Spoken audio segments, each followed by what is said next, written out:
Mula po sa Filipos, chapter 2, verse 12 to 16, ang ating pagbabatayan, ang ating mensahe.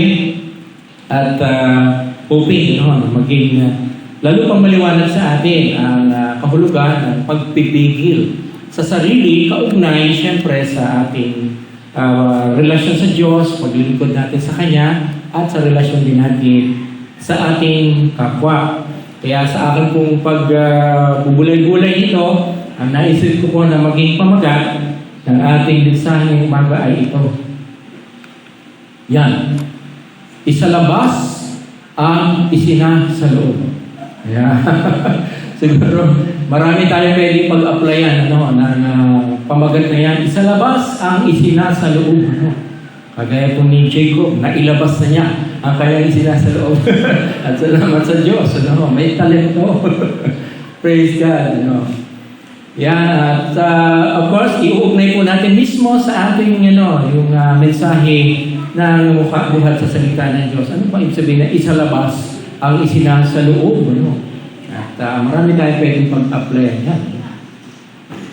At subtitle po natin ay Self-Control, the Habit of Obedience to Work Out what God has worked in. Yan, siguro nagkaka-idea na kayo. Anong ibig sabihin isalabas ang isinasa loob. At napakalaking bahagi po o papel ng ating self-control, pagpipigil sa sarili para magganap yun. At may binababaking po kung habit of obedience o kagawian ng pagsunod ay napakahalaga po sa ating mga mananampalataya. Okay, so mari po ba tayo sumaglit muli sa isang panalangin at po pagkatiwala sa Panginoon ang ating pagbubulay ng kanyang salita. Salamat po aming Diyos sa panibagong magkakataon na kami po tumanggap ng mga kasalita ng katotohanan.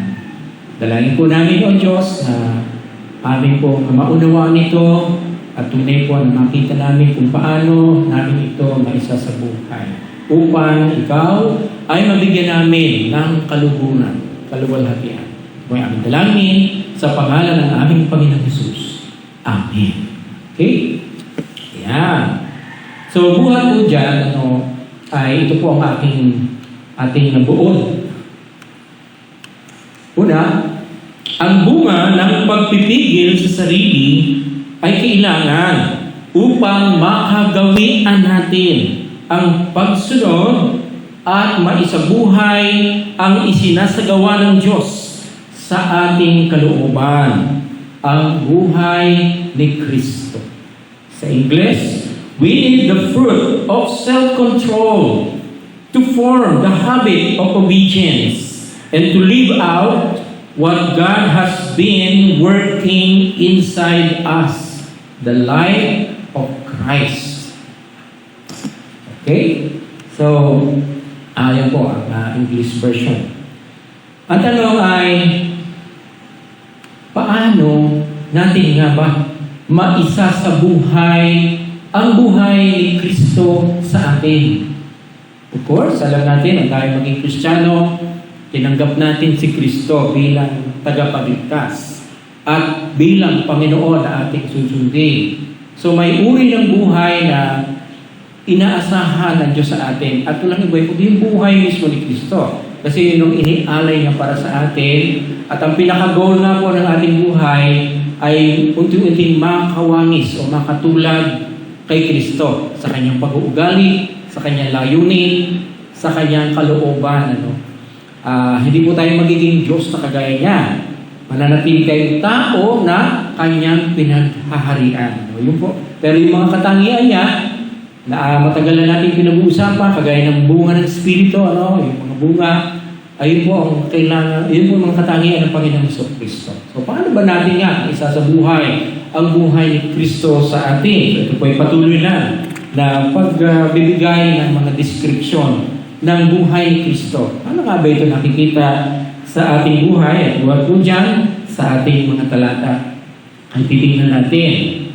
So may tatlong bagay po nasasagot doon sa tanong na yon.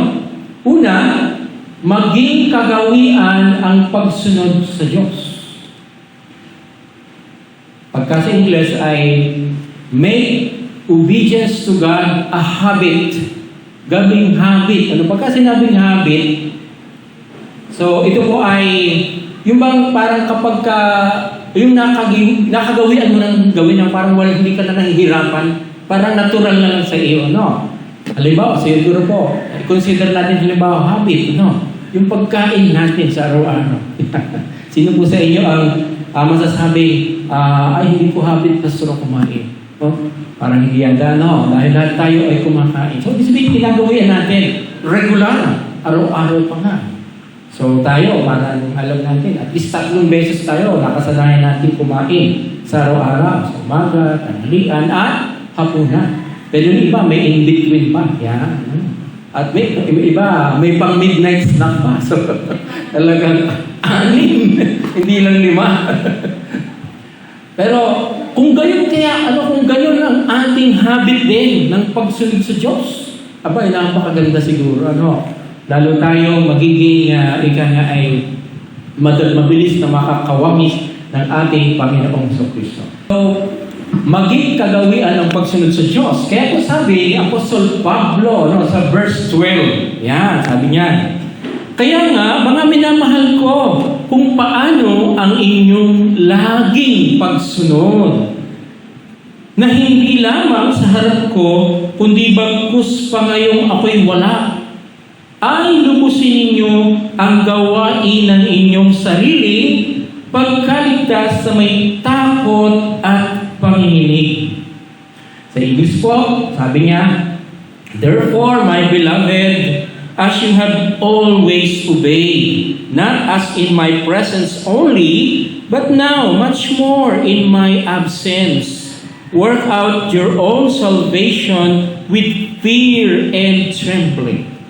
So, makikita mo natin dito na may pamanhik o appeal si Apostol Pablo sa mga taga-Pilipos. Bakit po ganyan ang sulat niya? Ang background po niyan, si Pablo po kasi ay nakakulong nung time na sinusulat niya. Okay? Dahil siya kinulong at least doon sa isang lugar sa Caesarea. Hindi pa talaga sa Roma. Pero siya kasi galing na dati sa Pilipos, sa kanyang missionary journey, nakapag-plant church siya doon, at bahagi po na kanyang pagpa-follow up sa mga kapatid sa Pilipos yung kanyang mga pagsulat. Kagaya din sa iba, sa Corinto, sa Galacia, sa Efeso. Ngayon, dahil siya nga po ay nasa kulungan, ito ang appeal niya sa mga taga-Efeso. Mga minamahal ko. Una po, yung pag-appeal ni Apostol Pablo ay dahil sa kanyang malalim na relasyon sa kanila. Yung ba? Mga minamahal. Hindi naman talaga niya sila kadugo o kapamilya, pero dahil sa kaugnayan kay Kristo at dahil siya rin ang tinatawag nila naging spiritual father nila. Kaya mga minamahal, ay, beloved, my beloved. Di ba, pagka tayo mo ay makikipag-ugnayan sa isang tao, ay ang pinakamahalaga natin parang pagbabatayan ng ating pakikipag-usap sa kanila o kaya kung mayroon tayong gustong hilingin ay dahil sa may malalim tayong kaugnayan. At lalo pa dahil nagmamahal tayo sa kanila. Yan po ang maganda, lalo na sa ating pong konteksto bilang mga mananampalataya. Na tayo, dati naman hindi tayo magkakakilala at least, pero dahil sa ating Panginoon Jesus nagkaroon tayo na nagkakaisang kalooban, tinatawag natin tayo isang pamilya din ng Diyos. Okay? So doon po tayo sa ating relasyong iyon, nakikipag-ugnayan. Kagaya din ako sa Pablo. At ano po ang kanyang pamanhik? Patungkol po sa patuloy na pagsunod. Isang attitude of obedience o habit of obedience. Kasi sabi niya, kung paano kayo lagi nang sumusunod. Yung kasama nila si Pablo noon, very cooperative yung mga taga-Pilipos, talagang tumutulong sa kanyang pagbabahagi ng gospel, sinusuportahan ang kanyang ministry sa Pilipos. Kahit kung siya ay makulong, pinupuntahan siya at binibigyan ng pagkain. Nang makalabas siya ay kinupkop ng mga taga-Pilipos. Kung matatandaan nyo, doon tinatawag si Lydia, yung unang convert sa Pilipos. At ang sabi niya, kung paano kayo naging masunurin noon kasama niyo ako, sabi niya, hindi lamang sa harapan ko, kundi bagkus pa kayong ako'y wala, dapat pa kayong lamang maging masunurin. ang pamanhid ni Apostol Pablo. Na ngayon ay siya wala, hindi nila kasama dahil nakakulong siya. Mas kayo lalo pang maging masunurin sa ating Diyos. Yan. Di po ba, sa atin siguro, sanay tayo, mga anak sa bahay. Dahil may mga utos ang magulang, lalo ng paglilinis ng bahay. Pagka nandiyan ang mga magulang, siguro kadaling magagawa nila gagawin nila yon dahil tinitingnan ng magulang. Pero pagka wala ang magulang, tapos yung ordinary days, ginagawa pa rin kaya ng mga anak. Di ba? Ayun, kung sabi ng magulang, ako'y 3 araw mawawala ha. Kailangan gawin niyo yung mga ginagawa niyo araw-araw paglilinis niya. Doon po masusubukan kung talagang yung attitude of obedience, yung habit ng pagsunod ay nadodoon na. So tayo rin po, madali siguro tayong kumilos pagka sama-sama tayo, kita ng pastor ako, nakatingin si elder, kailangan gawin ko. Pero paano pagka tayo lang, mag-isa ka lang, lalo na, di ba?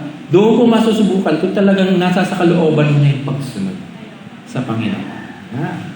Katulad din sa ating mga kapatiran na nasa ibang bansa. Di ba? Wala halos nakakakilala sa kanila. Doon din masusubukan yung kanilang pagiging Kristiyano talaga na masunurin sa Diyos o committed na talagang bigyan kaluguran ng Diyos.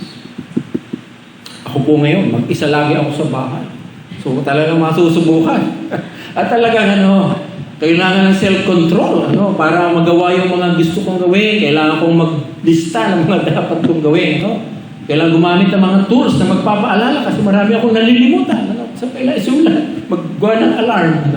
Yun yung mga tools na ginagamit natin para magpaalala. Dahil walang magpapaalala sa iyo lagi At yun po ang parang sinasabi dyan ng Apostol Pablo, kahit ako'y wala, kahit hindi niyo ako kasama, kailangan kayo ay patuloy na maging lalo pang masunurin. Sabi niya, lumusin niyo ang gawain na inyong sariling pagkaligtas na may takot at pakikinig. So yung appeal na laging pagsunod, ang ibig sabihin ay pagpatuloy niyo kahit wala ako. At may takot at panginginig. Yan, sa English po yun. Always obey. So, at doon nga po natin mapapatunayan. At sabi doon, kung paano paraan, ano ba yung dapat susundin nila? Lubusin, i-work, sa English po, i-work out your own salvation with fear and trembling. Sabihin mo, work out your own salvation. Nung una, parang ano ba ibig sabihin niya? Tayo ay meron tayong gagawin para patuloy tayo maligtas. Pero sa patuloy mo pag-aaral, ito po sabihin ng work out o lubusin sa Tagalog ang ginamit. Para din po kapag tayo ay nag-exercise, di ba? Lalo yung mga napunta sa gym, ang tawag sa kanila, nag-work out. Ibig sabihin patuloy nilang pinatrain. O sa isang salita ay isinasabuhay natin ang ating pagiging ligtas. Hindi po ibig sabihin gagawa tayo para madagdagan yung ating kaligtasan. Hindi po yun. Tapos yan, kung tayo na kay Kristo na. Yan po yung tinatawag na pagsasabuhay ng ating kaligtasan.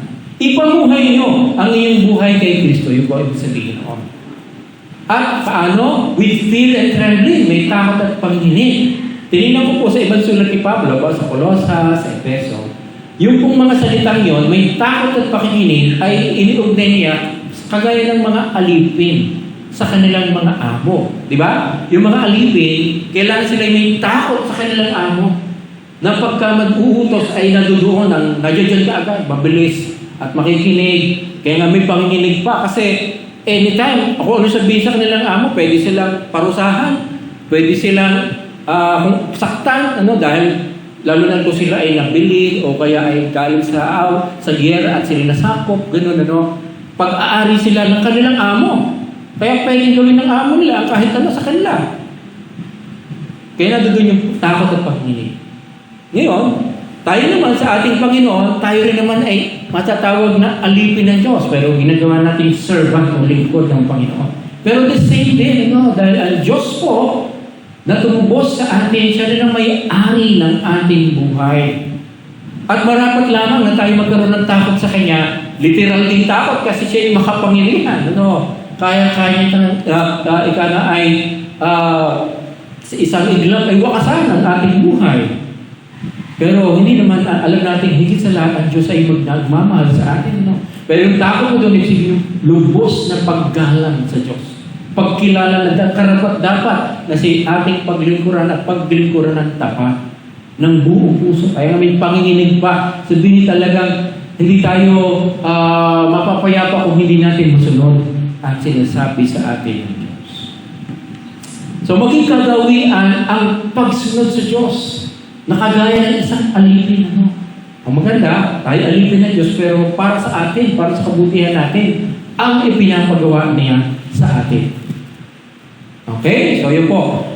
Work out, ibig sabihin lang ay isabuhay. Maging kagawian ang pagsunod para maisabuhay nga natin yung kalooban ng ating Diyos. And then, pangalawa, sumunod bilang pakikipagtulungan at pagluwalhati sa Diyos. Yeah. Ano ibig sabihin nun? Tingnan po natin sa verse 13 naman. Sapagkat ang Diyos ang gumagawa sa inyo, maging sa pagnanasa at sa paggawa ayon sa kanyang mabuting kalooban. Sa English, for it is God who works in you both to will and to do for His good pleasure. Parang sinasabi ng Apostol Pablo, okay, hindi niyo ako kasama ngayon, pero kasama niyo ang Diyos. Okay niyo po? Kaya mas lalong kailangan nilang patunayan ang kanilang pagiging masunurin. Dahil hindi man sila nakikita ni Pablo, kita sila ng Diyos. Tayo rin. Anytime, dahil yun po ang pinakamalabi dun. For it is God, dahil ang Diyos ang kasama niyo. At, kumbaga sa sentence, ang pinaka-main dyan ay God works. Yun ang pinaka-main subject and main predicate o verb. Yun po ang ginagawa ng Diyos sa atin. Kumikilos daw siya sa ating kalooban. Ano daw ang ginagawa ng Diyos? Kumikilos sa ating kalooban sa pagnanasa at paggawa. Ano ibig sabihin nyo? Noong una, ang tingin ko po dyan, kagaya ng iba, para ano ba yun? Parang automatic tayo magiging masunurin sa Diyos. Dahil siya ang kumikilos sa atin para mag-will, para mag-decide. At para gumawa. So, ibig sabihin nyo automatic ba akong gagawa ng design na nilagay din sa akin? Pero makikita po natin na yun po nakadepende sa una. Kung tayo po ay nasa sa attitude ng pagsunod. Yun po yung bahagi natin, yung lagi gusto natin sundin ng Diyos. At dahil doon, ang desire natin na sumunod sa Diyos, yung mga kagustuhan ng Diyos ang ilalagay niya sa ating kalooban. Ang kanyang gustong mangyari. Sabi kaya tayo magdi-desire tayo. Naggaling sa Panginoon ba? Magdi-desire tayo na manalangin. Manalangin tayo para sa ating kapwa. Magkaroon tayo ng pagnanais na matulungan ng ating kapwa. Yun po yung mga desire na ilalagay sa atin ng Panginoon. Magkaroon tayo ng pagnanais na ayusin yung ating mga ugnayan sa ating kapwa. At talagang mayroon din tayo, bibigyan niya tayo ng kakayanan na gawin. Both to will and to do. Yung parang gawin natin yung ating dinidesire na inilagay ng Panginoon sa pamamagitan din ng kanyang mga kaloob. So kaya may tinatawag kong fruit of the Spirit at may gifts of the Spirit. Yung mga kaloob, kakayanan para magawa natin ang kalooban ng Diyos. Minsan, may iba pong ang pagtanaw dyan, ay ganito, para bagang, di ba, ang Diyos ang siya magsisimula, siyempre, nagsisimula siya, na para bagang, kailangan mangyari yan, para tayo ay makagawa ng kalooban ng Diyos. Tama, pero kailangan po ng ating obedience. Kailangan nating sumunod. Hindi po automatic na gagawin natin ang kalooban ng Diyos kung wala tayong attitude ng pagsunod. Hindi po passive ang pagsunod. Yung para baga, ikaw ay sige Panginoon, bigyan mo po ako ng attitude ng pagsunod. Hindi po. Kundi tayo mismo, iaakto na natin yung pagsunod. Dahil iintindihan natin ang kanyang gustong mangyari. So, meron halimbawa, may pananaw na kailangan ako ay gawing masunurin ng Diyos. Nakikita ba yun? Parang, kailangan gawin akong matyaga ng Diyos. Pero sabi ng Diyos, be obedient. Be patient. So, nasa sa atin na. Yung gagawin, yun ang katooban mismo ng Diyos eh. Meron daw na nalahin. Panginoon, please give me patience. Right now. Yun, nahingi ng patience. Pero pinagmamadali niya. Ang sabi ng Diyos, be patient. Sabihin, kalooban ng Diyos sa tayo ng patient at kahit kailangan kumilos sa tayo na maging matyaga. So, nasa sa atin po yung pagsunod na yun. Pero kumikilos po ang Diyos, the more na tayo sumusunod sa Kanya, the more na pinapakita niya sa atin ating kalooban at kakayanan magawa yung kalooban niya. Hindi po automatic tayo magiging masunurin. Kailangan pong i-acto natin yun. Kailangan lang lagi nating kapasyahan. Kasi ganito kung halimbawa, kung automatic bang ginagawang masunurin ng Diyos ang mga mananampalataya, ay bakit? Meron tayong mga nakikitang mga mananampalataya dahil hindi masunod. Diba?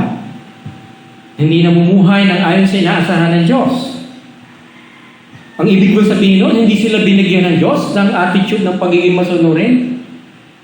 So, pagka ganun, yun pa ang magiging excuse ng bawat Kristiyano. Ay, kaya naman ako hindi masyadong aktibo dahil hindi ako binibigyan ng Diyos ng pagiging masunurin Ganun ba? Nasisi pa ang Diyos na hindi siya nagbibigay ng ganoong kakayanan ng magiging masunurin. Hindi po maling pananaw po yun. Kumbaga, pinakita, ang binigay po sa atin ng Diyos, yung kakayanan na magpasya at kumilos. Lahat tayo, may intellect tayo, meron kalooban tayo na magpasya at meron tayong damdamin at mga bahagi ng katawan para gawin ang kalooban ng Diyos. Hindi po natin pwedeng gawing excuse na hindi kumikilos sa akin ng Diyos. Dahil sinasabi nga yan, for it is God who works in you. Pero doon po yung kikilos sa mga obedient. At hindi naghihintay lang parang si Juan Tamad. Hihintay bumagsak yung bayabas. Diba? So, kaya po sumunod tayo bilang pakikipagtulungan. Ibig sabihin may cooperation po tayo sa Diyos. Hindi po ito naghihintay lang tayo na mismo parang automatic na parang isang robot tayo na tapos kikilos na tayo, hindi po gano'n. Conscious po ang obedience sa Diyos. May lubos tayong kamalayan. Parang hindi tayo umaasa na kailangan ko nang maramdamang masaya ang kalooban ko para ako sumunod. Kailangan mo nang maramdaman na maganda ang mga pangyayari o maganda ang trato sa akin, mga nasa church, para ako maging aktibo. Kung gano'n po ang pagbabatayan natin, baka hindi tayo makasunod. Dahil lagi po meron mga conflict, friction sa church. At kailangan po natin, higit sa lahat, ang Diyos ang sundin natin. Pag sinusunod natin siya, unti-unti nawawala yung mga ganoong problema. Hindi na lang natin papansinin at hindi na nakaka-apekto sa atin kahit hindi tayo pansinin ng ating mga inaasahang papansin sa atin. Kundi para sa Diyos ang ating gagawin. Para sa Kanya. At nakakalungkot po dahil kalimitan po yun ang nagiging excuse ng mga Kristiyano. Dahil hindi sila nakakadama na parang sila ay okay na okay sa iba. Isa sa ating pong ginagawa yun sa ating mga paano tayo nagsasalita, paano tayo kumikilos, para mas maging maayos ang ating kaugnayan sa ating kapwa. And then, ito. So yung ugali ng pagsunod at dahil po nagbibigay ng kaluwalhatian sa Diyos. For His good pleasure, sabi niya. Gusto niya tayong ipaalam ang kalooban niya para sa kanyang kagustuhan, kaluwalhatian. Maglingkod sa Diyos ng may kasiyahan. Yun po, napakahalaga po yan. Makikita po natin mayroong ina-address si Pablo sa mga taga-Pilipos na kanilang kailangang ayusin. Sabi po Diyos sa verse 14, gawin ninyo ang lahat ng mga bagay na walang bulong-bulong at pagtatalo. Yun. So it seems mayroong mga nagrereklamo sa paggawa ng ministry, no? Di mo ba rin sa atin, alam po natin, dumadating talaga sa point ng ministry natin, kahit matagal lang tayo kakilala, nagkakaroon tayo ng mga friction yung ating mga personalidad. Pero, ang sinasabi, kung tayo magiging masunuri sa Diyos, sisikapin natin, ayusin agad yung mga ganoong damdamin. Hindi natin patatagalin kasi makaka-apekto sa church, sa ministeryo at sa relasyon ng kabuuan. Pagka po tayo ay nanatili yung damdamin na parang nagreklamo tayo, nagtatalo tayo, nakikipagtalo tayo, meron tayong tampo lagi sa ating kapatiran, dahil sa isang bagay o nasabi na hindi nagustuhan, kailangan po masettle agad yun kasi nakaka-apekto po sa church. Tanda ko po minsan, okay, binatilyo pa, binasa pa. Meron akong isang kwarto doon sa medyo tabi ng bahay na parang magiging study room po. Hindi ako nag-aaral doon para privado, walang stove. Matagal ko hindi nagamit. So, naduduyo ako mga cabinet, mga books na ilan. Siguro, mga isang buwan, hindi ko nagamit. Dahil may mga ginawa iba. Naku, pagpasok ko sa loob. Nung aking binuksan, tapos kumuha ko biglang namulos yung cabinet. Bakit? Napuno na pala ng anay. Kinain ng anay? Naku, buti may mga iba pa akong libro na natira, pero yung mismo cabinet, sirang-sira na. Ang bilis ng alam niyo po ba yung mga ganyan, binabagin pa ng bulong-bulong ang pagtatalo-talo na hindi nasa-settle para kung anay sa relasyon at sa buhay ng church.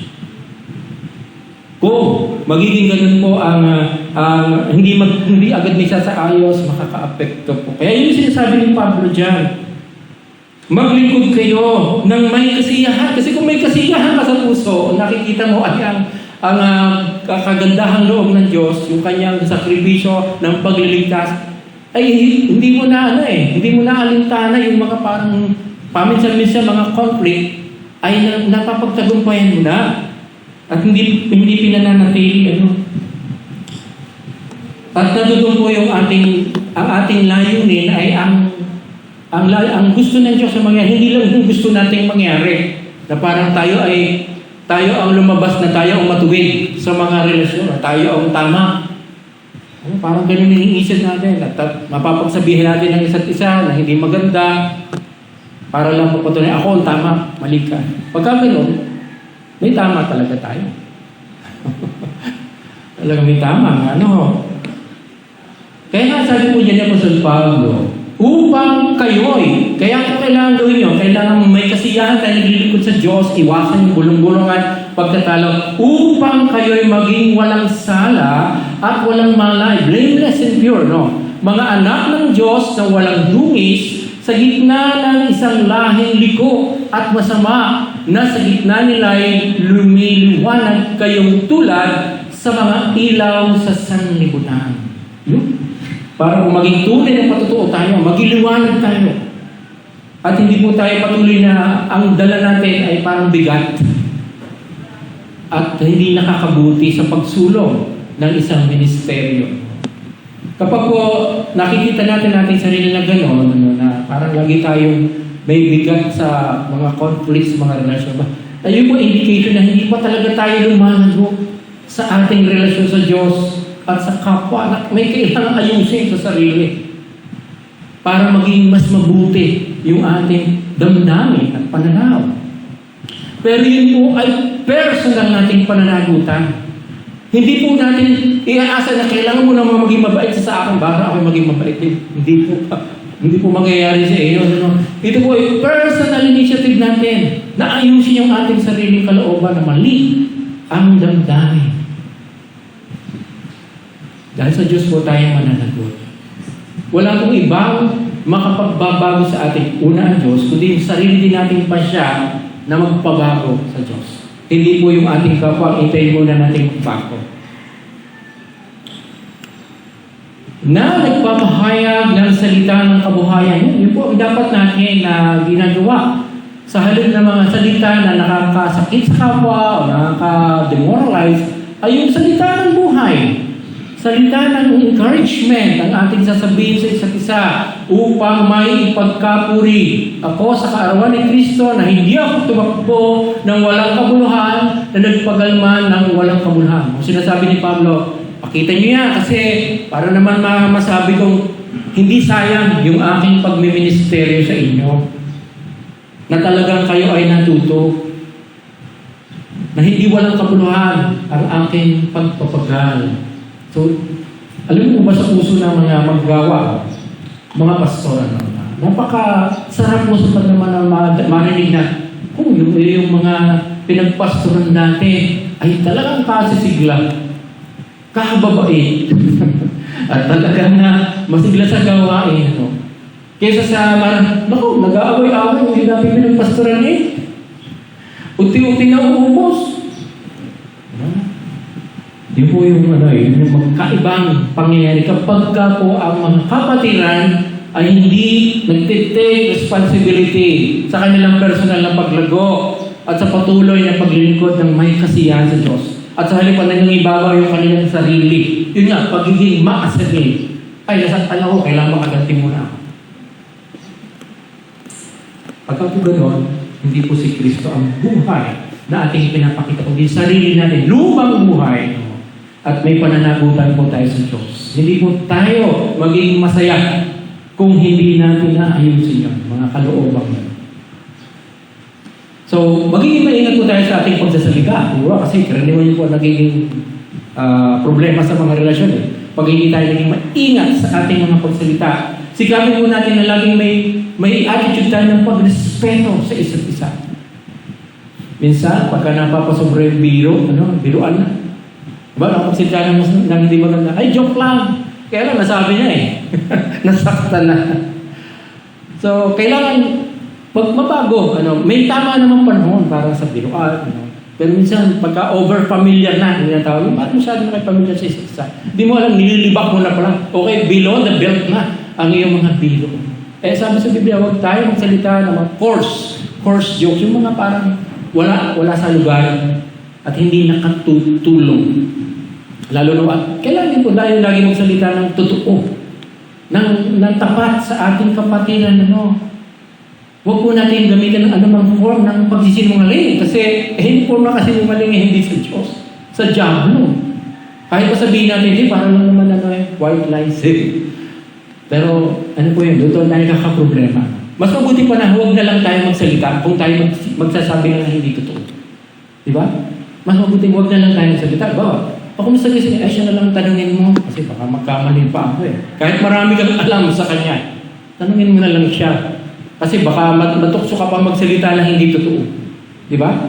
At karaniwan, yun po ang nagiging problema sa mga relasyon. Pagka hindi ka na magpalagsabi sa akin ng totoo. So, magkakaroon ng sa ating karakter. At kailan po yung katapatan, pagrespeto, at patuloy po na pag-encourage sa isa't isa. Yun po ang ninanais ng Diyos na maganap sa mga mananampalataya at alisin na yung diwa na parang puro pansarili ang inaalala, hindi yung kapakanan ng kabuuan ng church.